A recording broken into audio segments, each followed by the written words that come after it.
Oh, hi. Well, looks like you beat me here.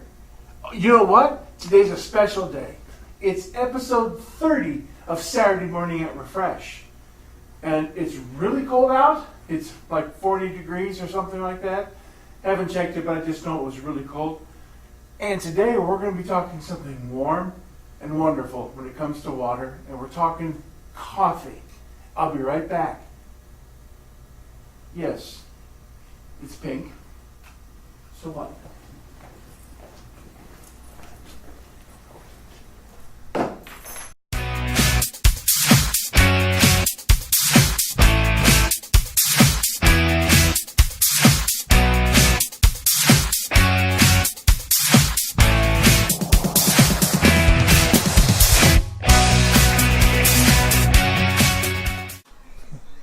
Hello and welcome back. My name is Skip Foster. This is episode number 30 of Saturday Morning at Refresh. This is beautiful Lake Worth, Texas. It's a wonderful sunny day. It's a cold, brisk day. But when you need to come by and get some water, fill up your bottles with reverse osmosis or alkaline water. A lot of noise going on. There's a restaurant next to me that had a little bit of a fire, and we've got the Air Force Base, and it sounds like a plane taking off. So I apologize for all the background noise, but we're going to get through this. We have got my French press coffee thing here and my beautiful pink mug, which I just happened to grab off the shelf. Beautiful steaming coffee, which I just made. I'm going to show you in a second how we did that. But reverse osmosis water and the difference it makes in making tea, coffee, even food, bread. My neighbor in the restaurant there uses it to make the bread because it makes such a difference in the taste when you're just adding it to ingredients, whether you're cooking pasta with it. Think of all the toxins that are in tap water. Chlorine, metals, dirt, stuff that they're not filtering out. And they're not filtering out for a reason. They're not filtering them out because it would cost you as the consumer way too much money to provide you with pure H2O out of your tap. The filtering system that the cities would have to invest in would be enormous. So I understand why they don't filter that out, but the point is you as the consumer need to filter that out. From prescription drugs that are, being urinated back in and recycled back through. I mean, that's disgusting, I know. But that's the honest truth, is that when you open up your tap water, you're getting all that stuff back in there, fluoride.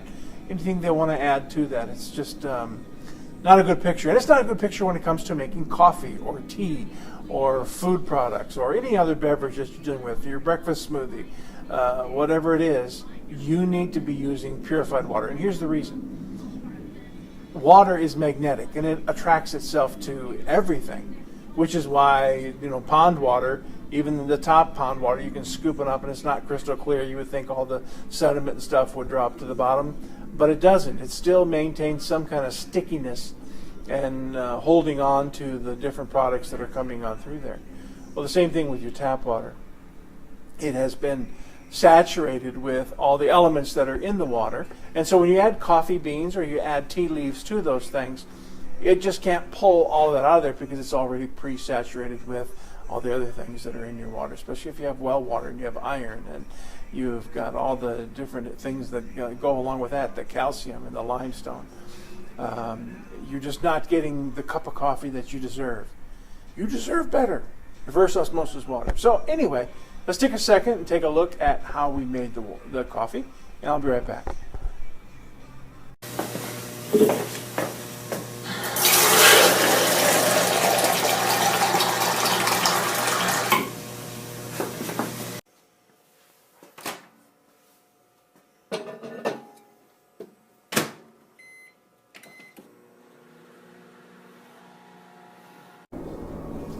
So when you're making a French press brew, the trick to the whole thing is time.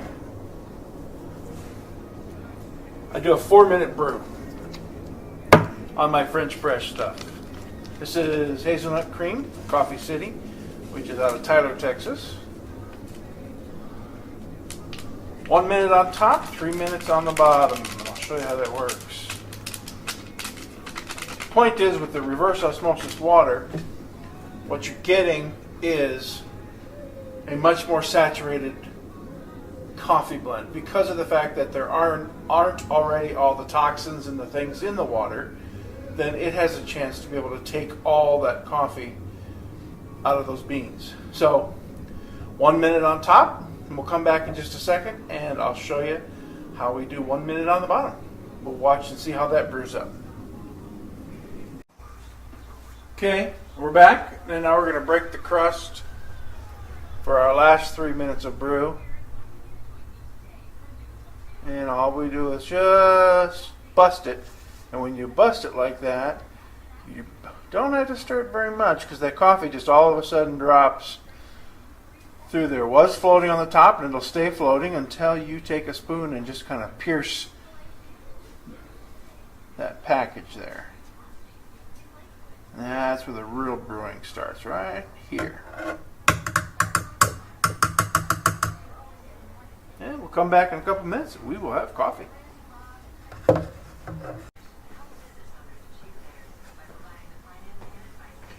Okay, now it's time to compress this. Here's what I do is I put it on. Now if you go too fast, a lot of those grounds are going to start coming around the corner, and then you're going to have a bunch of grounds. Hi, how you doing? A bunch of grounds in your coffee. So I push real slow, and I don't push all the way down. Some people will compress it all the way down. I don't do that because I like it to just kind of filter it as it comes up. So we're going to push slowly so those grounds don't come flying around that screen. And I like to go about halfway down because it's going to come through that screen anyway. Just kind of leave it right there. Obviously, we've got to line up our holes and my cute little pink coffee mug. But what I want to show you is how not dark or clear the coffee is. See that? It's not a black coffee, but it's the same strength, actually a little bit stronger than your typical cafe black coffee that you're going to get. Isn't that beautiful? The flavor on that is amazing. And a lot of people will look at that coffee when it first comes out and they're going to question it because it's not as dark as they're used to just seeing black coffee. But this light brown coffee made with the reverse osmosis purified water is actually stronger because it has had a chance to be able to pull out all the oils and all of the flavor out of the coffee beans. RO water and your favorite coffee. You're going to be happy today.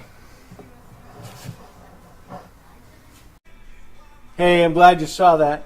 Hope that encouraged you to come on by here and pick up some reverse osmosis water for your coffee, for your tea, for your cooking, for your body, for your health. I mean, come on, we're 70% water. Why not make that pure water? Let's get rid of all the stuff and the toxins and the things that are in our water system, and let's fill them up with pure reverse osmosis or alkaline water. So come on by today. This has been episode 30. My name is Skip Foster. I'm the owner here at Refresh Water Store in Lake Worth, Texas. I'm so glad you stopped by, and I want you to brew up the perfect cup of coffee today.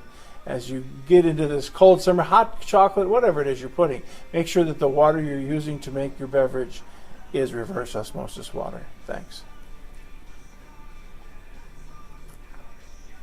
That makes a good cup of coffee.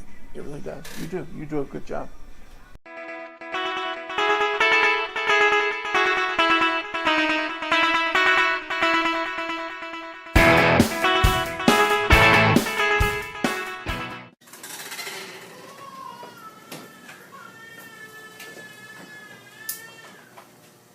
Oh, hi. You're already here. That's good, because this is episode 30 of Saturday Morning at Refresh. And we're talking today about coffee. That was dumb.